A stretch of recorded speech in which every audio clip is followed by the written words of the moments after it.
La sécurité est une partie très essentielle pour n'importe quel centre de données, considérant que la critique est l'information stockée et fonctionnant sur ses serveurs et équipements. Toute personne entrant dans ce centre de données doit avoir un permis d'accès du gestionnaire du NOC, un formulaire signé et approuvé qui a le nom, le numéro de contact, l'adresse, l'entreprise, la raison de la visite et le temps requis pour cette activité. Ce formulaire permettra de s'assurer que le superviseur du NOC est préinformé de votre visite. Le centre de données est surveillé par un personnel de sécurité qualifié 24 heures sur 24, 7 jours sur 7. Il est protégé par une barrière physique, un portail et des murs solides. Comme vous pouvez le voir, des caméras de sécurité sont installées dans différentes parties du centre pour un suivi continu de toutes les activités qui s'y déroulent et sont surveillées par notre responsable de la sécurité au siège social de Smart. À la porte du centre de données, vous devez produire le formulaire de permis au personnel de sécurité avec votre carte d'identité qui confirmera ensuite le superviseur du NOC présent dans le bâtiment de votre visite. Vous ne serez pas autorisé à accéder à la zone à moins que vos coordonnées n'aient été vérifiées par le superviseur du centre. Toutes les portes d'accès internes sont équipées d'un système de verrouillage automatique auquel on accède uniquement par une clé électronique pour interdire tout accès aléatoire. Un bouton de sécurité est également installé par la société de gardiennage pour toute situation. Bonjour, nous allons vous faire visiter le Mobile Switching Center de Smart. Là où nous vous présentons un service d'hébergement de serveurs et aussi un service de colocation de serveurs.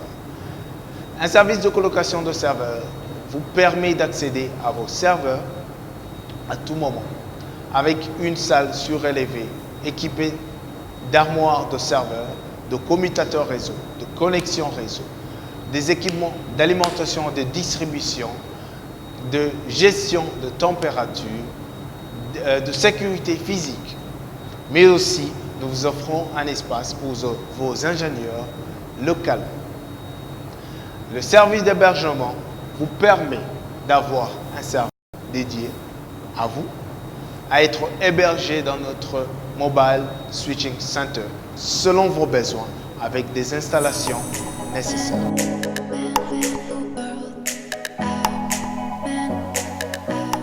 Lorsque vous entrez dans la zone Mobile Switching Center, vous pouvez voir qu'elle est conçue et organisée de manière très moderne. On a conçu des planchers avec des carrés carreaux pour le support de vos serveurs. En plus de cela, on a le câblage souterrain organisé de manière à séparer les câbles de réseau et les câbles d'alimentation.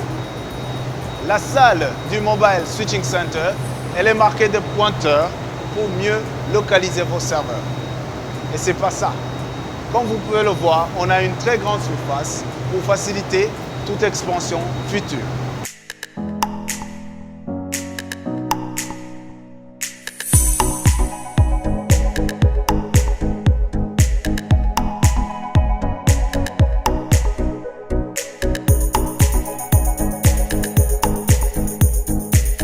Les locaux du Mobile Switching Center sont équipés de 2 AC principaux qui sont toujours maintenus à une température de 21 degrés Celsius pour assurer un refroidissement adéquat à vos équipements et à vos appareils.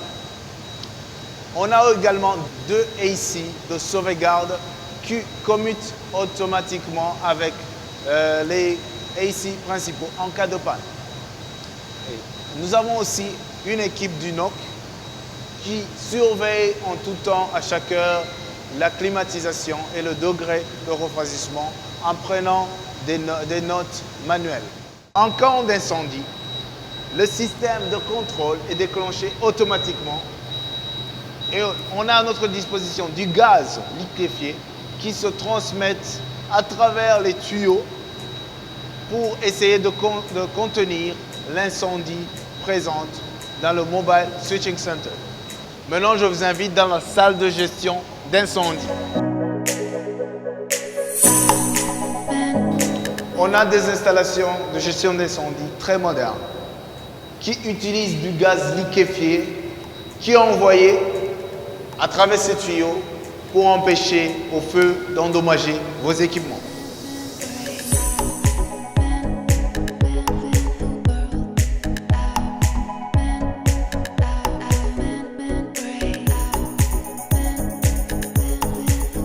Nous disposons également des cylindres manuels d'extincteurs installés dans tous les coins du Mobile Switching Center, ajoutant une couche de sécurité supplémentaire.